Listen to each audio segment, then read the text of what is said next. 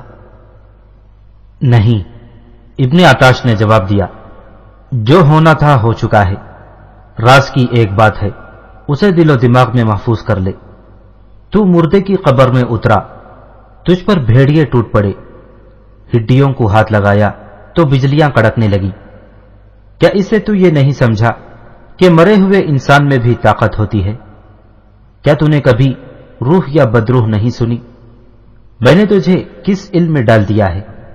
یہ علم تجھے روحوں اور بدروحوں سے ملاقات کرائے گا، اور یہ علم تجھے یہ بھی سکھائے گا کہ مرے ہوئے انسانوں میں جو طاقت ہوتی ہے وہ تیرے قابو میں آ جائے اور اسے تو اپنے مقاصد کے لیے استعمال کرے۔ لیکن ابھی نہیں، یہ طاقت تجھے کہیں سے حاصل ہوگی، اور اپنی ہڈیاں توڑوا کر تو یہ طاقت حاصل کرے گا۔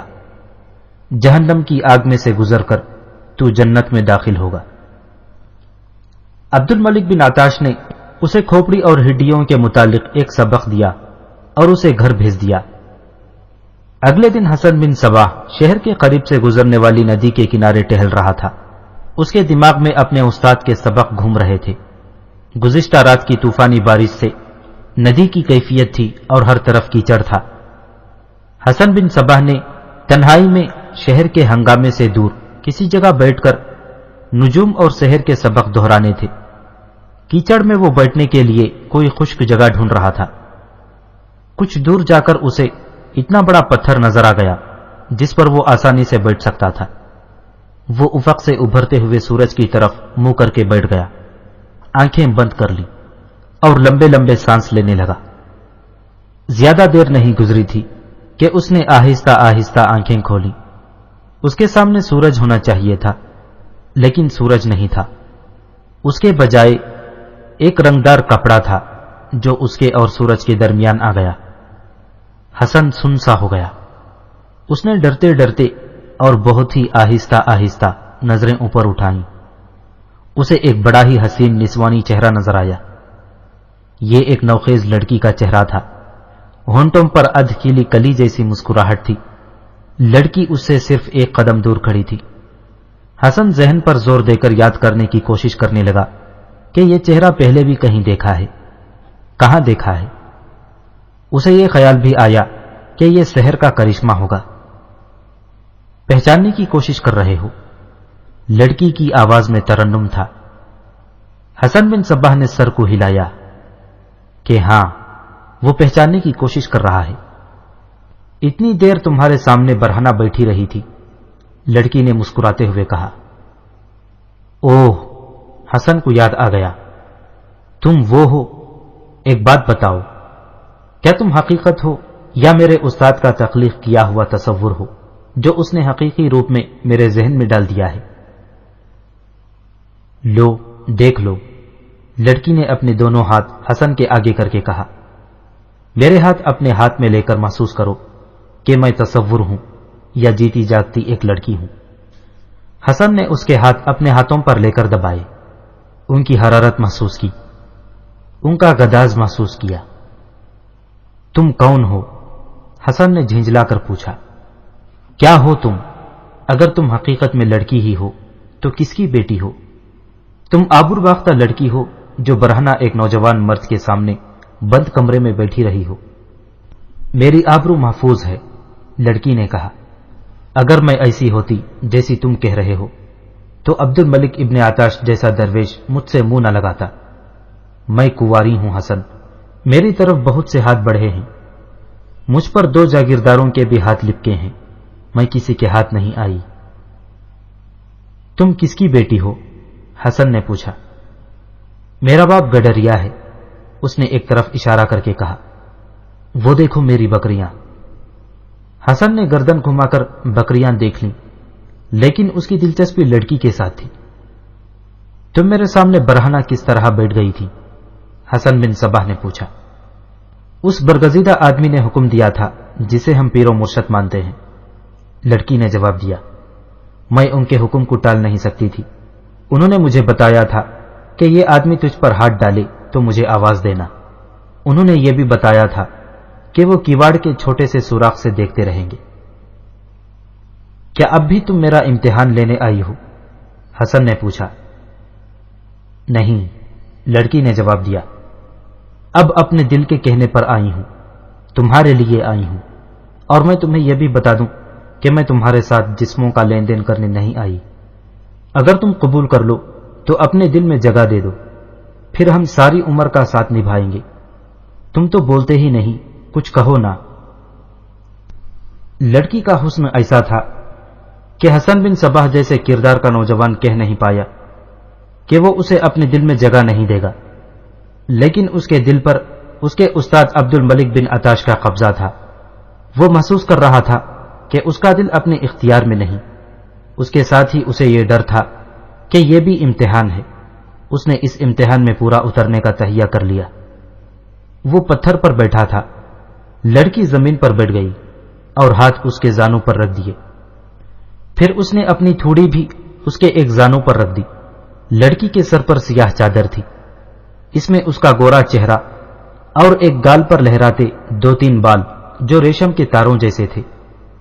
حسن جیسے نوجوان کو اس لڑکی کے قدموں میں بٹھا سکتے تھے۔ تمہارا نام؟ حسن نے پوچھا۔ فراح، لڑکی نے جواب دیا۔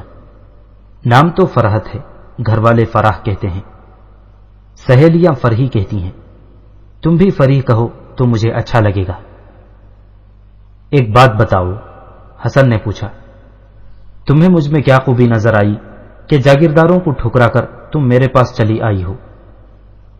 یہ میرے دل کا معاملہ ہے، لڑکی نے کہا۔ جاگیرداروں نے تو میرے باپ کو دولت پیش کی تھی، میرا باپ ہے تو گڈریا لیکن عزت اور غیرت والا ہے۔ ایک بات اور بھی ہے، میرے باپ نے امام سے بات کی تھی۔ امام کون؟ وہ جو تمہارے استاد ہیں، لڑکی نے جواب دیا، عبد الملک بن عطاش۔ انہوں نے کہا تھا کہ اس لڑکی کو ضائع نہ کر دینا اور دولت کی چمک سے اندھے ہو کر اس کا ہاتھ کسی امیر کبیر کے ہاتھ میں نہ دینا۔ اس لڑکی کی زندگی کا راستہ کوئی اور ہے۔ میں امام کے گھر جاتی رہتی ہوں، انہوں نے مجھے کہا کہ اپنی عصمت کو پاک رکھنا اور اپنا جسم صرف اپنے خاوند کو پیش کرنا۔ میں تمہیں اپنا خاوند بنانا چاہتی ہوں۔ میں نے پوچھا تھا کہ تم نے مجھ میں کیا خوبی دیکھی ہے؟ میں نے کہا تھا کہ یہ میرے دل کا معاملہ ہے، لڑکی نے جواب دیا۔ تم میں وہ مردانگی ہے جو مجھے اچھی لگی۔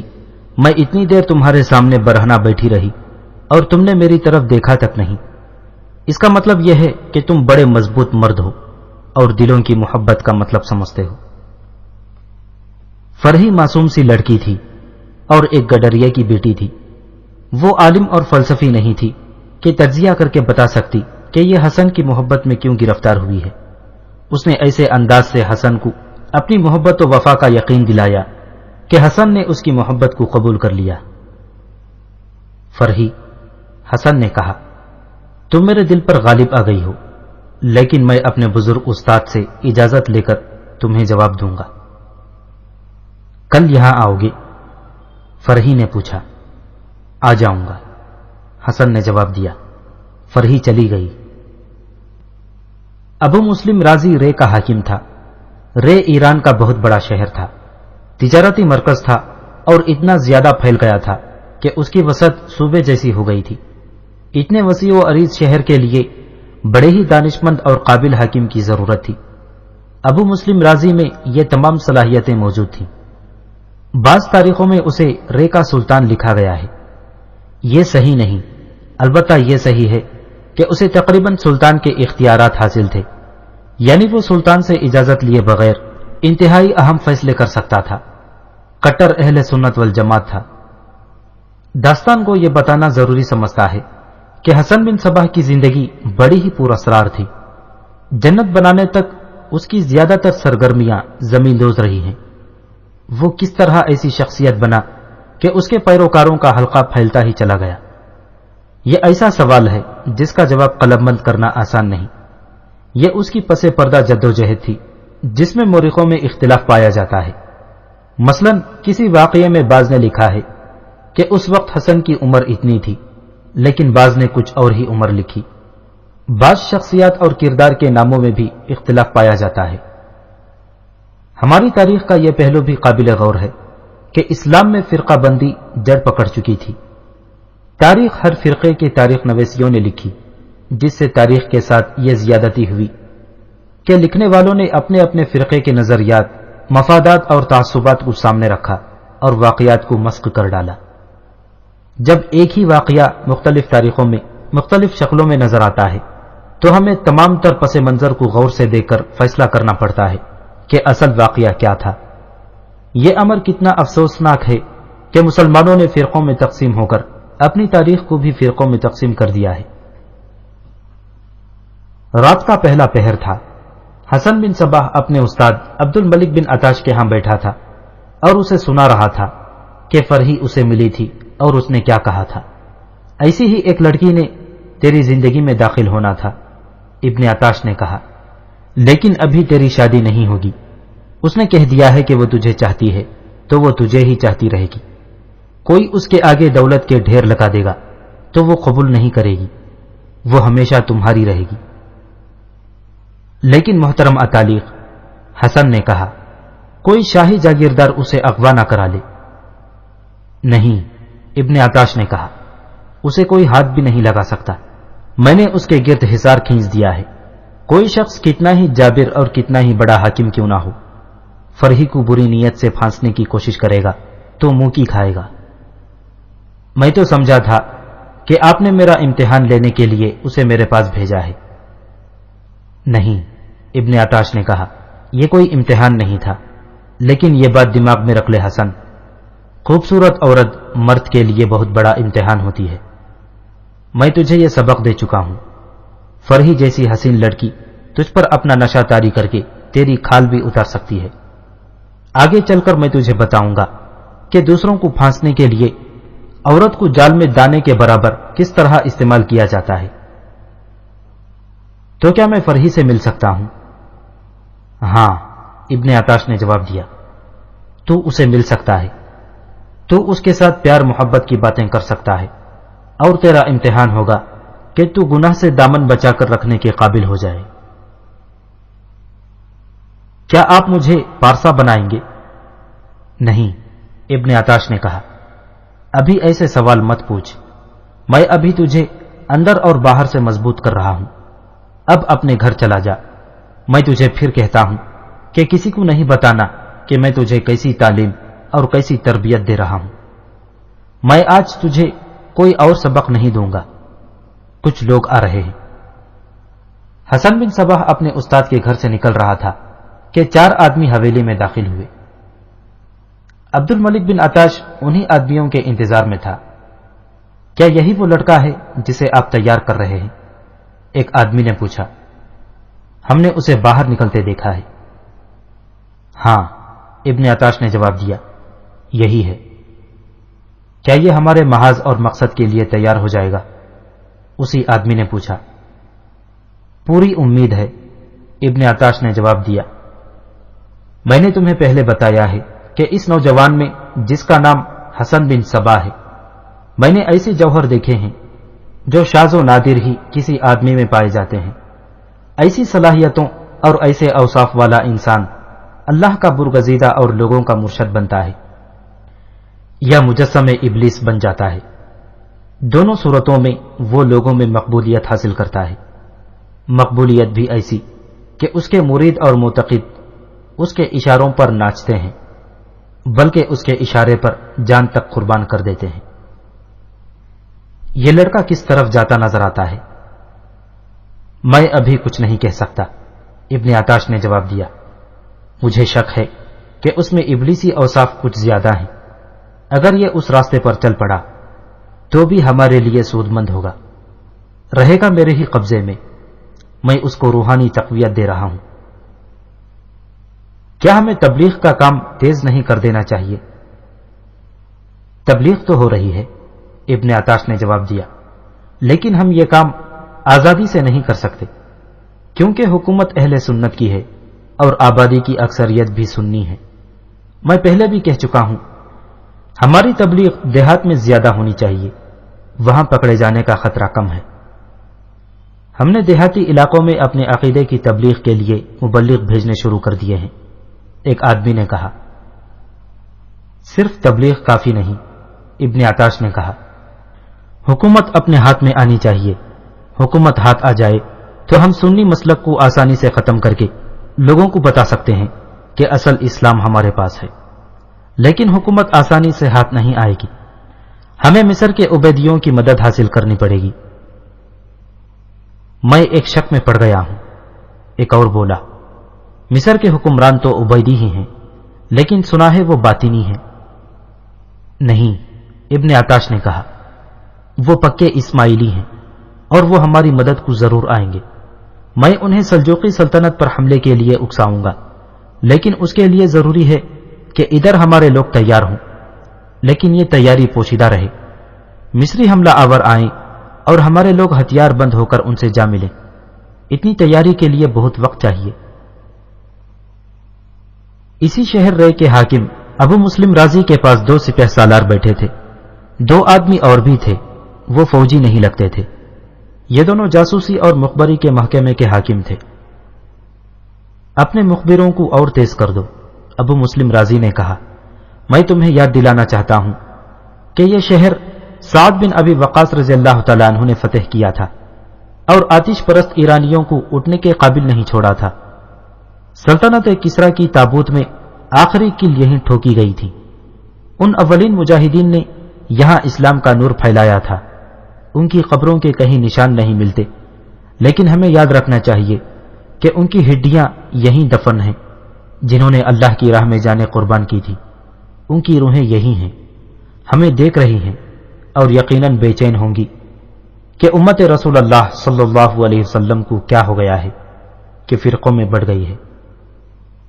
میرے رفیقوں، میں کوئی نئی بات نہیں کہہ رہا، اور یہ بات معمولی سے دماغ کا آدمی بھی سمجھ سکتا ہے کہ ملت میں اتحاد تھا تو مجاہدین نے تھوڑی سی تعداد میں دنیا کی اس وقت کی 2 سب سے بڑی جنگی طاقتوں قیصر روم اور کسرائے فارس کو ریزہ ریزہ کر دیا تھا۔ مگر آج وہی ملت فرقوں میں بٹ کر خانہ جنگی کے خطرے میں آ پڑی ہے۔ اس کا فائدہ اسلام اور سلطنت اسلامیہ کے دشمنوں کو پہنچے گا۔ ہمیں مصر کی طرف سے چوکنا رہنا چاہیے، جاسوسی نظام کے ایک حاکم نے کہا۔ وہاں کے حکمران اسماعیلی کہلاتے ہیں، لیکن ہماری اطلاع یہ ہے کہ وہ فرقہ باطنیہ سے تعلق رکھتے ہیں اور اسماعیلیوں کو بدنام کر رہے ہیں۔ خطرہ یہ ہے کہ وہ اسماعیلیوں کو دھوکے میں اپنے ساتھ ملا کر ہم پر حملہ کر سکتے ہیں۔ ہاں، ابو مسلم رازی نے کہا، آپ کے جاسوسوں کی تمام اطلاعات میرے سامنے ہیں۔ مصر میں اپنے جاسوس کا موجود رہنا بھی ضروری ہے، اور یہاں اس شہر کے ہر گھر اور ہر فرد پر نظر رکھیں۔ اسلام کی وحدت کو پیش نظر رکھیں۔ قرآن کے اس فرمان کو اپنی حکومت کا بنیادی اصول بنائیں کہ امت رسول اللہ صلی اللہ علیہ وسلم ایک جماعت ہے۔ محمد صلی اللہ علیہ وسلم آخری نبی تھے، آپ کے بعد نبوت کا سلسلہ ختم ہو گیا۔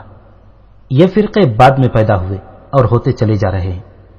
یہ نبیوں نے نہیں، عام قسم کے انسانوں نے بنائے ہیں، اور یہ اس اسلام کے منافی ہے جس کے ہم پیروکار ہیں۔ اصل اسلام وہ ہے جو اللہ کے آخری رسول اللہ صلی اللہ علیہ وسلم چھوڑ گئے تھے۔ یہاں کسی کے متعلق پتہ چلے کہ وہ فرقہ بندی کو ہوا دے رہا ہے تو مجھے اطلاع دو، میں اسے ساری عمر کے لیے قید خانے میں ڈال دوں گا۔ وقت گزرتا چلا گیا۔ عبد الملک ابن عطاش نے حسن بن صباح کی تربیت جاری رکھی۔ حسن بھی بڑا خوبصورت جوان نکلا۔ عیاری اور فریب کارانہ اداکاری میں تو اس نے مہارت حاصل کر لی۔ فرحی کے ساتھ اس کی ملاقاتیں جاری رہیں۔ فرحی غیر معمولی طور پر دلیر لڑکی نکلی، جس کی ایک وجہ تو یہ تھی کہ اسے ابن عطاش کی حوصلہ افزائی حاصل تھی۔ پہلے بتایا جا چکا ہے کہ وہ اپنے پورے خاندان کے ساتھ ابن عطاش کی مرید تھی اور اس کی ہر بات کو فرحی آسمان سے اتری ہوئی بات سمجھتی تھی۔ ابن عطاش نے اسے کہہ دیا تھا کہ اس کی زندگی کا ساتھی حسن بن صباح ہے۔ حسن بن صباح پر پہلے جو خوف سا طاری رہتا تھا وہ اب ختم ہو چکا تھا۔ اسے ابن عطاش نے کئی بار آدھی رات کے وقت قبرستان میں بھیجا تھا۔ ہر بار وہ حسن کو مردے کی کوئی نہ کوئی ہڈی لانے کو کہتا تھا یا قبرستان میں بیٹھ کر کوئی عمل کرنا ہوتا تھا۔ ایک رات حسن قبرستان میں دو پرانی قبروں کے درمیان بیٹھا کوئی عمل کر رہا تھا۔ اس رات بھی چاند پورا تھا۔ وہ اپنے عمل میں محو تھا کہ اس کے قریب سی سی کی آواز سنائی دی۔ اس نے ذہن کو ایک مقام پر کرنے اور دنیا سے لا تعلق ہو جانے کی اس قدر مہارت حاصل کر لی تھی کہ اسے جیسے یہ آواز سنائی ہی نہ دی ہو۔ اس نے آنکھیں بند کر رکھی تھی۔ اس نے اپنے عمل کے مطابق آنکھیں کھولی تو وہ چونک پڑا۔ اسے صرف 2 قدم فاصلے پر اس کے سامنے سیاہ کالا ایک ناگ پھن پھیلائے سی سی کر رہا تھا۔ استاد نے اسے بتا رکھا تھا کہ قبرستان میں سانپ ہوتے ہیں، اگر کبھی سانپ سے آمنا سامنا ہو جائے تو وہ بے حس ہو جائے، کوئی حرکت نہ کرے۔ اس سے سانپ کو یہ تاثر ملے گا کہ یہ کوئی بے جان چیز ہے جس سے اسے کوئی خطرہ نہیں، پھر سانپ چلا جائے گا۔ حسن بن صباح نے ناگ کو دیکھا تو پتھر مار کر اسے بھگانے کے بجائے بیٹھا رہا اور انگلی تک نہ ہلائی۔ ناگ اسے دیکھتا رہا اور اس کا پھن دائیں بائیں جھولتا رہا۔ حسن نے ننگی تلوار زمین میں گاڑ رکھی تھی۔ اس نے تلوار کی طرف ہاتھ نہ بڑھایا۔ اس کے دل میں خوف آنے لگا، لیکن اس نے ہوش ٹھکانے رکھے۔ ناگ ذرا سا آگے آیا۔ حسن کے لیے اپنے آپ پر قابو پانا محال ہو گیا۔ اس کے لیے 2 ہی صورتیں تھیں، ایک یہ کہ اٹھ کر بھاگ جائے، دوسری یہ کہ تیزی سے زمین سے تلوار اکھاڑے اور ناگ کو مارے۔ لیکن ناگ نے اپنا پھن لپیٹا اور پیچھے کو مڑ کر چلا گیا۔ حسن نے اپنا عمل مکمل کیا اور گھر چلا گیا۔ اگلی صبح عبد الملک ابن عطاش کے ہاں گیا۔ پہلے اسے بتایا کہ اس نے عمل مکمل کر لیا ہے، پھر بتایا کہ ایک ناگ اس کے سامنے آ گیا تھا۔ اس نے تفصیل سے سنایا کہ ناگ کس طرح آیا اور کس طرح گیا۔ سانپ تو سانپ کو نہیں ڈسا کرتا، ابن عطاش نے کہا۔ میری بات سمجھو، میں تجھے اسی مقام پر لانا چاہتا تھا۔ تو اپنی منزل کے آدھے راستے پر پہنچ گیا ہے، اب منزل تک تجھے کوئی اور پہنچائے گا۔ میری استادی یہاں پر ختم ہو جاتی ہے۔ تو کیا مجھے کوئی اور استاد ڈھونڈنا پڑے گا؟ حسن نے پوچھا۔ یا آپ مجھے کسی کے پاس بھیجیں گے؟ اس سوال کا جواب تجھے خواب میں ملے گا، ابن عطاش نے جواب دیا۔ گزشتہ رات کا عمل جو تجھ سے کروایا ہے وہ کوئی معمولی عمل نہیں۔ ناگ کا تمہارے پاس آنا اور تجھے ڈسے بغیر چلے جانا اس عمل کی کامیابی کا ثبوت ہے۔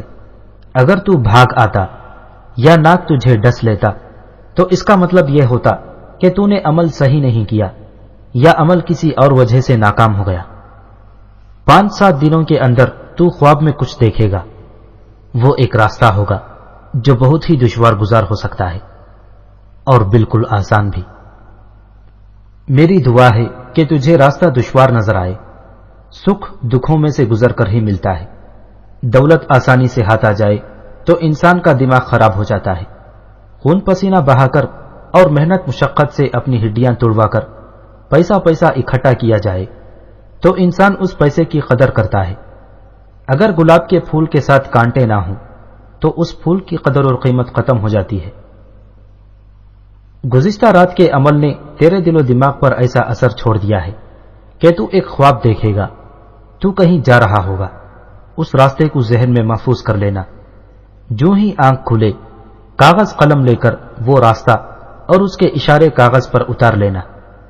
ہو سکتا ہے خواب میں تمہیں 2 پہاڑوں کے درمیان ایک وادی نظر آئے، ایک غار بھی نظر آئے، اسے ذہن میں محفوظ کر لینا۔ محترم اطالیق، حسن نے پوچھا، کیا یہ خدائی اشارہ ہوگا؟ عبد الملک ابن عطاش نے سر جھکا لیا اور کچھ دیر کچھ بھی نہ بولا۔ معلوم ہوتا تھا جیسے وہ اپنے شاگرد کے اس سوال کا جواب نہ دینا چاہتا ہو۔ اس نے آخر سر اٹھایا اور نظریں اپنے شاگرد کے چہرے پر مرکوز کر دی۔ اگر یہ کوئی راز کی بات ہے تو نہ بتائیں محترم اطالیق، حسن نے کہا۔ ہاں حسن، ابن عطاش نے کہا، بات راز کی ہی ہے، لیکن میں سوچ رہا ہوں کہ یہ راز بھی تجھے دے دوں تو اس قابل ہو گیا ہے کہ ہر راز کو اپنے سینے میں محفوظ رکھ سکتا ہے۔ میں نے آج تک جو تجھے سبق دیے ہیں اور جو عمل کرائے ہیں اور گزشتہ رات کا جو عمل تھا، یہ خدائی عمل نہیں، یہ ابلیسی علم ہے، اس سے تجھے پریشان نہیں ہونا چاہیے۔ کیا تو اپنے آپ میں روحانی سکون محسوس نہیں کر رہا؟ ہاں محترم اتالیق، حسن نے جواب دیا، میں آپ کو یہ بتانا ہی چاہتا تھا کہ میں اپنے آپ میں ایسا سکون محسوس کرتا ہوں جیسے میں فضا میں اڑ رہا ہوں، اور اس کے ساتھ ہی میں یہ بھی محسوس کرتا ہوں کہ میرے وجود میں ایک طاقت آ گئی ہے جو چٹانوں کے بھی جگر چاک کر سکتی ہے۔ میں تجھے بتاتا ہوں، ابن عطاش نے کہا، تیرے اندر ایسے اوصاف غالب تھے جو ایسے ہی عملیات سے تجھے سکون اور طاقت دے سکتے تھے۔ یہ سب ابلیسی عملیات ہیں جنہیں اسلام نے گناہ قرار دیا ہے۔ یہ علم فرعونوں کے زمانے میں بھی تھا، اور پھر اس علم کو یہودیوں نے اپنا لیا اور اس میں شہرت حاصل کی۔ تو نے ایک بار کہا تھا کہ تو فرعون بننا چاہتا ہے۔ میں نے تیرے اندر اتنی طاقت پیدا کر دی ہے کہ تو اس غار تک پہنچے گا جو تجھے خواب میں نظر آئے گا، وہاں تیرا یہ علم مکمل ہو جائے گا۔ اب یہ مت پوچھ کہ یہ علم خدائی ہے یا ابلیسی۔ یہ سحر کا علم تھا جسے آج کل کالا جادو کہا جاتا ہے۔ ابن عطاش اس علم میں جتنی دسترس رکھتا تھا وہ اس نے حسن کے دماغ میں ڈال دیا۔ اس دوران وہ حسن کو علم نجوم بھی پڑھاتا رہتا تھا۔ تیسرے چوتھے دن حسن بن صباح ایک کاغذ اٹھائے اپنے استاد کے ہاں دوڑا گیا اور کاغذ اس کے آگے رکھ کر کہا کہ میں نے خواب میں یہ راستہ دیکھا ہے۔ اس نے یہ بھی کہا کہ یہ راستہ اگر خواب جیسا ہی ہے تو بہت ہی خوفناک ہے، وہاں تک زندہ پہنچنا مشکوک نظر آتا ہے۔ میں جانتا ہوں، ابن عطاش نے کہا، اگر تو نے یہ سفر بخیر و خوبی کر لیا تو سمجھ لے کہ تو نے ساری دنیا فتح کر لی۔ کل اس وقت نکل جا جب تجھے فجر کی اذان سنائی دے۔ اگلے روز جب سورج افق سے ابھرا تو شہر سے کوسوں دور دو گھوڑے جا رہے تھے، ایک پر حسن بن صباح سوار تھا اور دوسرے گھوڑے پر فرحی سوار تھی۔ گزشتہ روز جب وہ فرحی سے ملا تھا تو اس نے فرحی کو بتایا کہ وہ کس سفر پر روانہ ہو رہا ہے۔ فرحی نے کہا کہ وہ بھی ساتھ جائے گی۔ حسن نے اسے روکنے کے لیے بہت کچھ کہا لیکن فرحی نہ مانی، وہ تو اس کے پیچھے پاگل ہوئی جا رہی تھی۔ میری زندگی تمہارے ساتھ ہے حسن، فرحی نے کہا تھا، میں پیچھے رہ گئی تو کسی جاگیردار یا کسی امیر وزیر کے ہاتھ چڑھ جاؤں گی۔ امام عبد الملک کب تک میری حفاظت کریں گے؟ تم جس سفر پر جا رہے ہو یہ بڑا خطرناک ہے، معلوم نہیں زندہ لوٹ سکو گے یا نہیں۔ میں تمہارے ساتھ جینا اور تمہارے ساتھ مرنا چاہتی ہوں۔ اگر تم ساتھ نہیں چلو گے تو میں تمہارے پیچھے پیچھے آ جاؤں گی، اس شہر میں نہیں رہوں گی۔ حسن بن صباح اتنا مجبور ہو گیا کہ وہ فرحی کو روک نہ سکا۔ حسن تو اپنے گھر والوں کو بتا کر گھر سے نکلا تھا، اسے اس کے باپ نے خود ہی عبد الملک ابن عطاش کی شاگردگی میں بٹھایا تھا، لیکن فرحی گھر والوں کو بتائے بغیر نکلی تھی۔ وہ اس وقت جاگ اٹھی تھی جب گھر والے گہری نیند سوئے ہوئے تھے۔ گھوڑا اس کے ایک بھائی کا تھا، وہ اندھیرے میں ہی گھر سے نکل آئی تھی۔ وہ جس قدر خوبصورت تھی اس سے کہیں زیادہ مضبوط حوصلے والی تھی۔ حسن ابھی شہر سے تھوڑی ہی دور گیا تھا کہ فرحی اس سے جا ملی۔ حسن کے ذہن میں خواب کی باریک سے باریک تفصیل بھی محفوظ تھی، اور اس کے پاس وہ کاغذ بھی تھا جس پر اس نے اشارے لکھ لیے تھے۔ اگر یہ کوئی سیدھا راستہ ہوتا تو وہ بہت ہی دور نکل گئے ہوتے، لیکن یہ کوئی باقاعدہ راستہ نہیں تھا، جنگل تھا، کہیں بنجر علاقہ تھا، اور پھر پتھریلا علاقہ شروع ہو گیا۔ پہلے ایک ندی آئی جو اتنی گہری نہیں تھی، ان کے گھوڑے اس میں سے گزر گئے، لیکن آگے جو ندی آئی وہ خاصی گہری تھی اور پانی کا بہاؤ بھی خاصا تیز تھا۔ حسن نے راستے والا کاغذ ایک ہاتھ میں لے کر ہاتھ اونچا کر لیا تاکہ یہ بھیگ نہ جائے، اور انہوں نے گھوڑے ندی میں ڈال دیے۔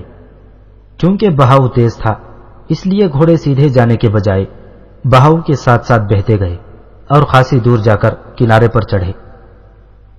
حسن نے ذہن پر زور دیا اور دیکھنے لگا کہ وہ نشانیاں کہاں ہیں جو اسے خواب میں نظر آئی تھی۔ اس نے کاغذ سے بھی مدد لی اور آگے بڑھنے لگا۔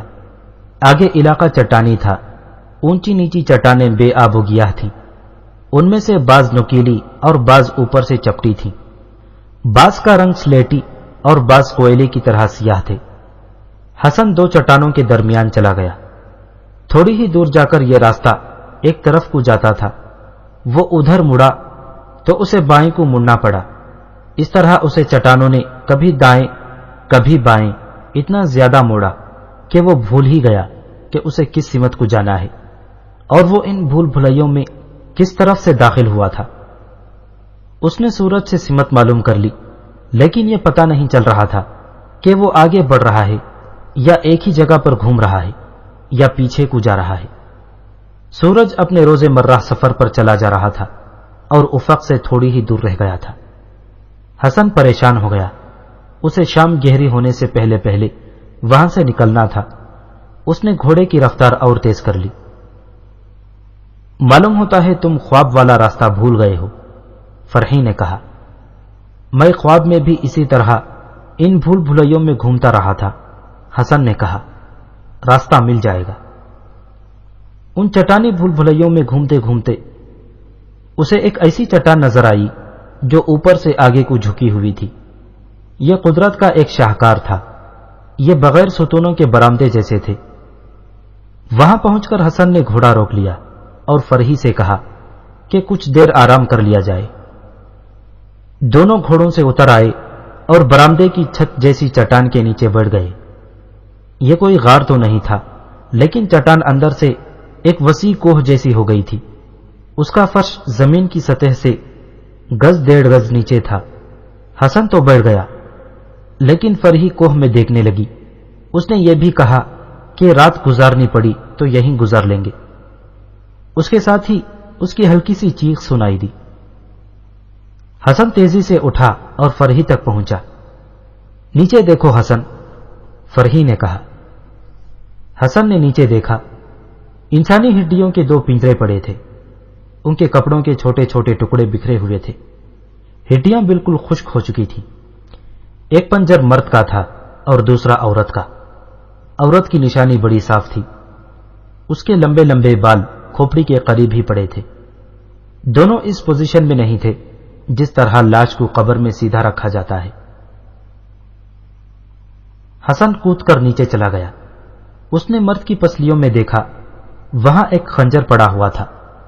جن 2 پسلیوں کے درمیان یہ خنجر پھنسا ہوا تھا، وہاں سے دونوں پسلیاں تھوڑی تھوڑی کٹی ہوئی تھیں۔ ایک تلوار دونوں ڈھانچوں کے قریب پڑی تھی۔ معلوم نہیں یہ کون تھے، فرحی نے کہا۔ کوئی ہم جیسے ہی ہوں گے، حسن نے کہا، لیکن یہ کچھ اور معاملہ معلوم ہوتا ہے۔ اس آدمی کو سینے میں خنجر مار کر مارا گیا تھا۔